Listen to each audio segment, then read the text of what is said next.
Jadi pada dasarnya konten kreator itu punya kewajiban yang sama ya Kak ya dengan wajib pajak umumnya. Betul, Oke. secara umum sama. Tapi memang ada beberapa aspek yang beda, seperti mungkin cara menghitung pajaknya, seperti itu. Oke, baik nih Kak, terkait tadi yang sudah Kak Catur istilahnya singgung terkait dengan daftar hitung bayar dan lapor ya Kak ya. Mungkin boleh dibantu Kak dijelaskan sedikit, yaitu dijabarkan satu-satu bagaimana sih kewajiban wajib pajak terutama dari konten kreator ini, mulai dari daftar, hitung, bayar, dan lapor Kak.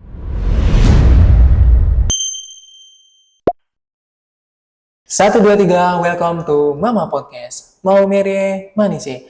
Halo kawan pajak, bagaimana kabar ini? Semoga baik-baik aja ya. Sebelumnya kenalin, saya Rian dan saya akan menjadi host di podcast kita kali ini.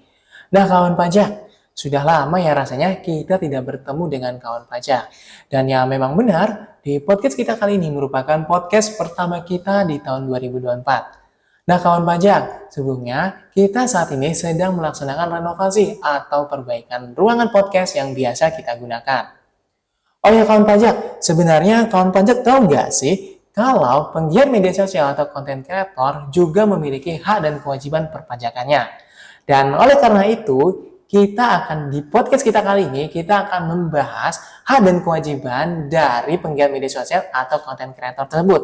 Dan tentunya pembahasan tersebut kita lakukan bersama dengan narasumber yang sudah hadir bersama kita saat ini, yaitu Kak Catur. Halo ya, halo juga kawan pajak. Udah lama ya, kayaknya kita nggak bikin konten podcast, karena mungkin memang kita lagi ada renovasi terkait ruangan podcast kita ya. Oke, baik. Mungkin bagi kawan pajak yang belum tahu, Kak Catur merupakan fungsional asisten penyuluh pajak di kantor pelayanan pajak Pratama Maumere. Dan tentunya Kak Catur ini sudah sering hadir di berbagai episode di Mama Podcast kita kali ini. Oke, Kak Catur, bagaimana kabarnya nih? Nah, kita langsung saja bahas nih Kak ya.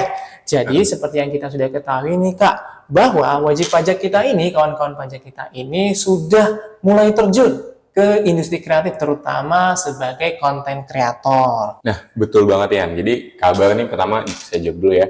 Kabar baik-baik aja, semoga kalian kabar baik-baik aja. Jadi memang betul banget, udah makin banyak ya kesini orang-orang tuh untuk menjadi konten kreator, karena memang ngelihat perkembangan zaman, terus ada potensi cuan lah di sana ya istilahnya. Karena kan banyak banget konten kreator yang kalau kita lihat di kontennya itu bisa jadi udah beli rumah segala macam, itu kan cuan ya. Terus juga kawan pajak, apalagi kawan pajak yang di Maumere juga bisa jadi konten kreator kayak gitu ya. Oke, terima kasih nih Kak Catur atas penjelasan ringkasnya. Nah, boleh nih Kak, Rian minta sedikit penjelasan nih terkait dengan aspek perpajakan bagi pembuat konten daring atau konten kreator sebagai penggiat media sosial ini Kak. Nah, oke, jadi sebenarnya konten kreator ini kan mungkin masih pada bingung ya kalau misalkan dapat fee, dapat AdSense atau mungkin dapat endorse, itu gimana sih perpajakannya, pada bingung, pada nggak tahu gimana cara ngitungnya. Makanya kita di podcast kita ini kita bakal ngebahas ya. Oke, benar banget sih Kak. Saya rasa masih banyak kawan pajak yang tentunya masih bingung. Apalagi kan ini fase yang cukup baru sebagai penggiat media sosial, yaitu konten kreator ya Kak ya. Oke Kak, sebelum kita masuk ke pembahasan yang lebih dalam nih Kak, boleh tahu nggak sih Kak, apa sih kewajiban? Nah, kewajiban perpajakan dari si pembuat konten daring atau konten kreator ini Kak? Oke, jadian. Sebenarnya kalau secara umum konten kreator ya, konten pajak ya, konten kreator, wajib pajak lainnya, PNS itu semua sebenarnya punya hak dan kewajiban yang sama. Cuma memang ada beberapa aspek perpajakan yang caranya berbeda antara konten kreator dengan yang lainnya. Nah, kalau untuk kayak hak-hak konten kreator itu pada umumnya sama, seperti dia bisa melakukan pembuatan SPT sebelum pemeriksaan maupun bukti permulaan. Dia juga bisa mengajukan keberatan ataupun non-keberatan saat diterbitkan surat ketetapan pajak. Yang dia juga harus mendapatkan perlakuan yang sama saat melakukan layanan perpajakan, jadi adil semua sama. Nah, kalau kewajibannya tentunya adalah mendaftar, hitung, bayar, dan juga lapor, seperti itu. Oke, baik. Terima kasih Kak Catur. Jadi yang Rian tangkap nih Kak ya. Jadi pada dasarnya konten kreator itu punya kewajiban yang sama ya Kak ya dengan wajib pajak umumnya. Betul. Oke. Secara umum sama. Tapi memang ada beberapa aspek yang beda, seperti mungkin cara menghitung pajaknya, seperti itu. Oke, baik nih Kak. Terkait tadi yang sudah Kak Catur istilahnya singgung terkait dengan daftar hitung bayar dan lapor ya Kak ya. Mungkin boleh dibantu Kak dijelaskan sedikit, yaitu dijabarkan satu-satu bagaimana sih kewajiban wajib pajak terutama dari konten kreator ini, mulai dari daftar, hitung, bayar, dan lapor Kak. Oke, jadi yang pertama ya kawan pajak ya, kita pertama adalah daftar dulu. Jadi ya biasanya konten kreator itu ada desainer grafis, desainer situs, terus ada videographer, fotografer, ada juga selebgram biasanya, seleb tweet, atau YouTuber, dan sekarang kan yang lagi banyak booming tuh TikTokers ya. Nah, kira-kira mereka-mereka yang mempunyai pekerjaan seperti itu, kegiatan usaha seperti itu, kawan pajak itu wajib mendaftarkan NPWP-nya. Jadi sekarang tuh mudah banget ya. Jadi kita tuh cukup lewat online aja, lewat irek.pajak.go.id. Cukup di situ kawan pajak cukup membuat akun dulu, masukin nomor KK dan KTP-nya. Tapi kedepannya nanti lebih mudah lagi ya. Nanti kedepannya itu karena kita sudah menggunakan KTP sama dengan NPWP gitu. Jadi NIK sama dengan NPWP mulai nanti rencananya 1 Juli tahun 2024 seperti itu ya. Jadi gampang banget kawan pajak. Jadi nanti nggak perlu nomor tuh banyak-banyak. Biasanya kan bingung ya nomor banyak-banyak nih sekarang. Jadi KTP itu sama dengan NPWP gampang banget gitu kawan pajak. Jadi kalau kawan pajak punya usaha-usaha seperti tadi, konten kreator itu sebenarnya udah wajib untuk mendaftar dan caranya gampang banget kayak tadi yang saya udah jelasin. Oke, ingat ya kawan pajak ya, untuk pendaftaran NPWP itu cukup mudah. Bisa di mana saja secara online atau secara daring, hanya membutuhkan koneksi internet di irek.pajak.go.id. Nah, keren banget nih Kak Catur. Tadi sudah dijelasin juga terkait dengan penggunaan NIK ya Kak ya sebagai NPWP mulai 1 Juli 2024. Dan juga proses pendaftaran itu sangat mudah. Nah, tadi kan daftarnya sudah selesai nih Kak. Terus terkait dengan cara hitungnya nih Kak, bagaimana sih Kak cara hitung kewajiban perpajakan untuk konten kreator? Nah oke, jadi tentu yang kedua adalah kita cara ngitungnya ya, ngitung pajaknya gimana, kalau udah daftar ngitung pajaknya gimana. Nah, ngitung pajak itu kan pasti ada beberapa penghasilan ya, ada misalkan fee, karena misalkan jasamu disewa atau dipakai oleh pihak lain, terus juga ada AdSense, ada juga endorsement kan, endorsement biasanya dikasih barang atau uang, seperti itu. Terus juga dapat juga uang-uang lainnya, gaji atau bonus mungkin ya, seperti itu yang kira-kira. Nah, terus kemudian ngitungnya gimana? Nah, kawan pajak kalau dia bukan pegawai tetap, konten kreatornya sebagai sebuah kegiatan usaha, nah konten kreator ini tidak masuk dalam positif listnya PP 55 tahun 2022 ya. Ya. Jadi nanti kawan pajak yang jadi konten kreator itu masih bisa menggunakan PPh final 0,5%. Gitu. Nah, atas PPh final 0,5% itu bahkan ada istilahnya PTKP 5 juta dalam tahun pajak tersebut. Jadi kalau di bawah 5 juta nggak perlu melakukan pembayaran pajak. Seperti itu Mas Ian. Tapi kalau konten-konten yang sudah besar ya, yang sudah mendapatkan penghasilannya besar, misalkan sudah lebih dari 4,8 miliar dalam setahun ya, misalkan konten pajak yang nanti jadi konten kreator udah sukses, itu wajib melakukan pembukuan. Gitu. Jadi menggunakan pembukuan dan juga nanti tidak lagi berhak menggunakan PPh final 0,5% itu ya. Jadi dia wajib menggunakan tarif pasal 17 seperti itu. Nanti cara ngitungnya pakai ada bracket-bracketnya yang 0 sampai 60 juta dikali 5% seperti itu. Lalu itu untuk yang di atas 4,8 miliar. Jadi udah nggak ada haknya lagi untuk menggunakan PPh final 0,5%. Seperti itu cara menghitungnya. Oke, jadi ternyata cukup mudah ya Kak Catur ya. Jadi kita bisa menggunakan fasilitas atas PP 55 yang sudah Kak Catur jelaskan, di mana itu menggunakan tarif 0,5%. Betul, PPh final. Kalau dulu orang mungkin taunya PP 23 tahun 2018, iya, tapi namanya peraturan itu kan bersifat dinamis ya. Jadi ada diupdate terus peraturannya untuk menyesuaikan, untuk mengakomodir kebutuhan masyarakat. Oke. Jadi sepanjang omset atau penghasilan kotor yang masih di bawah 4,8 miliar, itu masih boleh ya berarti Kak ya, menggunakan PPh final 0,5%. Nah, ini pertanyaan nih Kak, ada lagi nih. Nah, jadi apakah kita bisa nih selamanya menggunakan namanya PPh final 0,5% itu Kak? Oh enggak, jadi tentunya ada jangka waktunya juga. Kalau teman-teman konten kreator pribadi ya, itu jangka waktunya adalah 7 tahun sejak teman-teman konten kreator itu terdaftar. Kalau misalkan terdaftarnya di atas tahun 2018, itu sejak terdaftar. Misalkan kalian jadi konten kreator nih, daftar NPWP-nya itu tahun 2020, nah berarti 7 tahun sejak tahun 2020.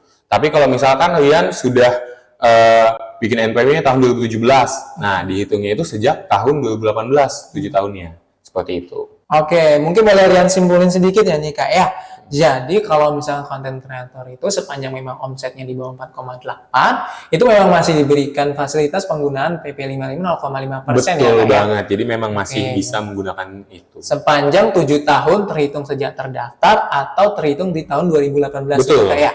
Oke, mungkin ini Kak terkait dengan hitung, karena mungkin bagi wajib pajak atau kawan pajak mungkin masih asing nih. Nah, kira-kira boleh disimulasiin sedikit nggak sih Kak cara oke. perhitungannya seperti itu? Oke, jadi saya simulasiin sedikit ya kawan pajak ya, biar mungkin tadi ngitung-ngitung mikir sendiri kayaknya aduh pusing apa itu PP 55 apa itu. Nah, jadi kita simulasiin aja ya kawan pajak ya Rian ya. Jadi misalkan Rian di bulan Januari 2023 kemarin atas jasa desainnya di kaos dan segala macam disewa sama PT XYZ ya, atas jasanya itu mendapatkan penghasilan 300 juta, ya kan? Nah, sudah dipotong oleh PT XYZ. Sudah dipotong karena yang bukan pegawai, jadi makanya 300 juta dikali 50% baru dikali tarifnya seperti itu. Nah, dapatlah hasilnya. Nah, kemudian bulan Februari, Maret, April juga ada pekerjaan gitu, mendesain dan segala macamnya, tapi baru dibayar bulan Mei 2023 mendapatkan 250 juta atas penghasilannya itu, dapat 250 juta. Terus kemudian di bulan Desember Rian dapat endorsan nih buat update di TikTok ya, misalkan teman-teman ternyata update di TikTok dapat endorsan, itu dapatnya bukan duit, maksudnya dapatnya misalkan barang sepatu, dapat sepatu 4 pasang tapi satu pasangnya harganya 10 juta, berarti kan 40 juta nilainya. Nah, kita bahas nih, hitungnya gimana, kawan pajak. Kalau yang pertama tadi, itu kan masih 300 juta ya penghasilannya ya. Nah, itu kan masih di bawah 500 juta, kawan pajak. Berarti masih belum ada pajak yang harus disetor. Ya kan? Karena masih di bawah 500 juta. Nah, terus kemudian bulan Mei tadi dapat atas penghasilan 3 bulan itu dapat 250 juta. Nah, berarti kan penghasilannya atas tahun tersebut ya, kawan pajak ya, sudah 550 juta ya. Betul. Nah, berarti yang sudah mulai kena PPh finalnya adalah 50 juta dikali 0,5%. Nah, senilai itulah yang harus disetor sama kawan pajak yang jadi konten kreator. Nah, nanti seterusnya juga kan sudah lewat 500 juta, jadi seterusnya akan normal, tinggal penghasilan brutonya dikali 0,5% kawan pajak. Nah, di Desember tadi 40 juta kan ya? Kira-kira nilai harga pasar sepatunya, nah 40 juta dikali 0,5%, itulah yang harus disetor kawan pajak. Seperti itu. Nah, nanti atas yang sudah dipotong PPh pasal 21-nya tadi oleh PT XYZ itu bisa dimasukkan di SPT tahunan dan menjadi kredit pajaknya si wajib pajak, si konten kreator. Jadi kalau misalkan dimasukkan di kredit pajak dan ternyata statusnya menjadi lebih bayar, itu bisa dimintakan pengembalian dahuluan, Mas. Gitu seperti ya. itu. Baik nih Kak, terima kasih Kak. Jadi ternyata penggiat media sosial yang menggunakan PPh final 0,5% ini juga seperti punya istilah PTKP sendiri ya Kak ya? Betul, jadi semenjak 500 memang juta PP itu. 55 tahun 2022 itu memang istilahnya pemerintah ini mencoba mendukung UMKM ya, yang masih mencoba untuk istilahnya mengangkat naik supaya menjadi usaha yang lebih besar. Nah itu jadi pemerintah ini berusaha untuk tidak istilahnya memberikan kemudahan dan kenyamanan untuk masyarakat ya. Oke, baik. Mungkin bisa dicatat atau diingat kawan pajak. Nah, bagi kawan pajak yang sebagai pegiat media sosial, jadi ketika nanti kawan pajak sudah mendapat penghasilan, itu belum tentu langsung ada terutang gitu ya. Betul Kak, banget. Karena harus diperhitungkan dulu selama setahun, apakah sudah melebihi 500 juta atau belum. Betul. Nah, ini Kak, tadi kan sudah diajarkan nih bagaimana cara hitungnya. Kemudian terkait dengan kewajiban pajak selanjutnya nih Kak, nah bagaimana sih Kak cara melakukan penyetorannya Kak? Nah, jadi kalau penyetorannya gampang banget kawan pajak. Tadi kan hitungnya udah gampang banget ya. Jadi mungkin kalau habis denger podcast ini kawan pajak banyak yang jadi, oh ternyata nggak ada pajaknya nih kalau masih kecil-kecil gitu. Jadi jadi konten kreator, jadi tiktokers lah, ya kan? Kalau tiktokers kan gampang masuk FYP gitu ya. Betul banget Nah, Kak. gitu. Nah, cara buat bayarnya juga gampang banget Mas Rian. Pertama tentunya kita bikin dulu kode billing kawan pajak. Bikin kode billingnya gampang, bisa di DJP online, akun DJP online kawan pajak, bisa di aplikasi M-Pajak, bisa juga di customer service di bank ataupun di pos, itu juga bisa, Pos Indonesia. Kemudian bisa juga telepon 1.500-200 koin pajak. Bisa juga datang ke KPP maupun KP2KP terdekatnya untuk bikin billing. Seperti itu Mas Rian. Terus kemudian tinggal dibayar aja. Bayarnya pun juga gampang, bisa lewat HP, M-Banking bisa. Terus penyedia jasa aplikasi pihak ketiga juga seperti Tokopedia, terus bisa datang langsung juga ke pos atau ke bank-bank terdekat. Seperti itu kawan pajak, gampang banget kan. Nah, tapi jangan lupa Rian, kalau untuk PPh final 0,5%, paling lambat itu setelahnya adalah tanggal 15 bulan berikutnya kawan pajak. Jadi jangan sampai terlambat, karena kalau terlambat bisa kena sanksi bunganya. Nah, dan bayar itu sama dengan lapor kalau untuk PPh final. Seperti itu, mudah kan?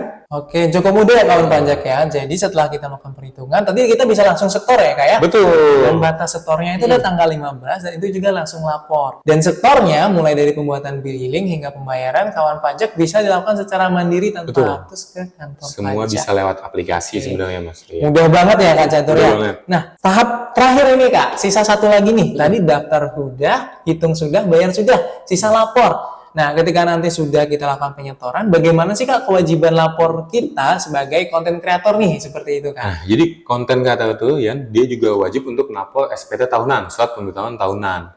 Ya, sebenarnya paling lambat itu adalah 3 bulan setelah berakhirnya tahun pajak. Tapi normalnya itu tahun pajak ya, adalah tanggal 31 Maret sebenarnya.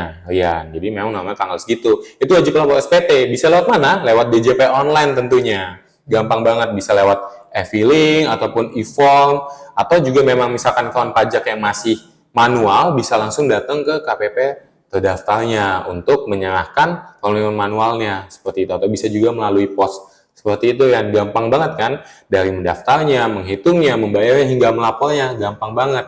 Jadi kawan pajak yang mau jadi konten kreator nggak perlu khawatir, nggak perlu untuk bingung-bingung soal perpajakannya, karena memang gampang banget bisa dikerjain sendiri. Oke, baik. Terima kasih banyak nih Kak Catur. Jadi tadi lapornya itu di JP online ya teman-teman atau kawan pajak ya. Dan tadi sesuai dengan pernyataan Kak Catur nih, kita mulai dari daftar, hitung bayar hingga lapor, itu semua kita lakukan itu tanpa harus datang ke kantor pajak. Betul ya Kak ya. banget tuh ya. Iya, jadi kita sudah dipermudah dengan melalui aplikasi, mulai dari daftar, kita melalui e-rek, hitung, kita melakukan perhitungan dengan PPh 0,5%, bayarnya juga kita melalui DJP online tadi Kak ya, dan lapornya Iya, juga kita untuk lewat bikin DJP billingnya. online. Kalau Betul. bayarnya memang masih pakai aplikasi lain seperti ya M-Banking, Oh, iya, seperti betul, itu Kak. ya. Oke, nah ini Kak, jadi kita sudah membahas nih terkait dengan kewajiban perpajakan dari penggiat media sosial atau konten kreator. Mungkin boleh sedikit kesimpulan nih dari Kak Catur sebelum kita tutup pembahasan kita pada podcast kita kali ini. Oke Rian, makasih ya atas waktunya. Nah, jadi kawan pajak, jangan lupa kawan pajak kalau memang sudah memiliki dan memenuhi syarat subjektif ataupun objektifnya, sudah memiliki penghasilan, itu wajib pajak itu kawan pajak semua wajib mendaftarkan NPWP-nya. Kalau nanti itu tinggal aktivasi NIK. Nah, terus kemudian menghitung perpajakannya sendiri, karena kita sistemnya self-assessment. Kemudian membayarnya atau menyetorkannya, dan kemudian tentunya adalah melaporkan SPT-nya. Jadi sebelumnya saya juga mengucapkan terima kasih atas kawan pajak yang telah melaporkan SPT-nya tepat waktu. Nah, bagi yang belum, masih boleh untuk melapor. Jadi ya, mungkin banyak kawan pajak yang kiranya, oh batasnya tanggal 31 Maret untuk OP, nggak boleh lagi nih. Oh enggak, jadi silahkan dilaporkan bagi yang belum. Dan untuk yang badan, Yan, masih ada waktu sampai dengan 30 April tahun 2024. Jadi segera untuk dilaporkan, karena lebih awal lebih nyaman, lebih mudah. Jadi closing statement saya adalah lebih awal lebih nyaman. Jadi pajak itu membuat Indonesia semakin maju seperti itu. Oke, baik. Terima kasih banyak Kak Catur. Mungkin bisa diingat ya kawan pajak ya. Mungkin bagi kawan pajak yang belum lapor, itu segera dilaporkan saja SPT tawarannya. Ingat ya slogan kita, yaitu lebih awal, lebih nyaman. Seperti itu. Baik. Terima kasih banyak nih Kak Catur. Luar biasa sekali perbincangan kita, terutama saya rasa banyak sekali kawan-kawan pajak yang mungkin baru tahu terkait dengan kewajiban perpajakan bagi mereka sebagai penggiat media sosial.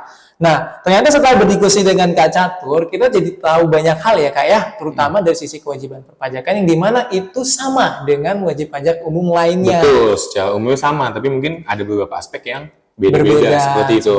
Mulai dari daftar, hitung, bayar hingga lapor, itu sebagian besar sama dan perbedaannya hanya sedikit ya Kak Iya, ya. betul. Oke. Nah, karena obrolan kita hari ini sangat menarik sekali, kita membahas terkait dengan media sosial. Nah, kira-kira kawan pajak, kira-kira di podcast selanjutnya kita akan bahas apa aja nih agar mungkin kawan pajak istilahnya lebih tertarik atau istilahnya punya pertanyaan lebih banyak seperti itu. Oke, mungkin terima kasih juga saya ucapkan kepada Kak Terima kasih Catur juga Mas Rian. karena sudah menjadi narasumber kita pada podcast kita kali ini. Dan tentunya bagi kawan pajak, tetap ikuti terus podcast kita pada episode-episode berikutnya dengan pembahasan dan narasumber lainnya yang lebih menarik. Jangan lupa juga ya, Rian ya, untuk follow media sosial KPP Pratama Mele di Pajak Mau Mele untuk Instagram, Twitter, dan juga TikTok.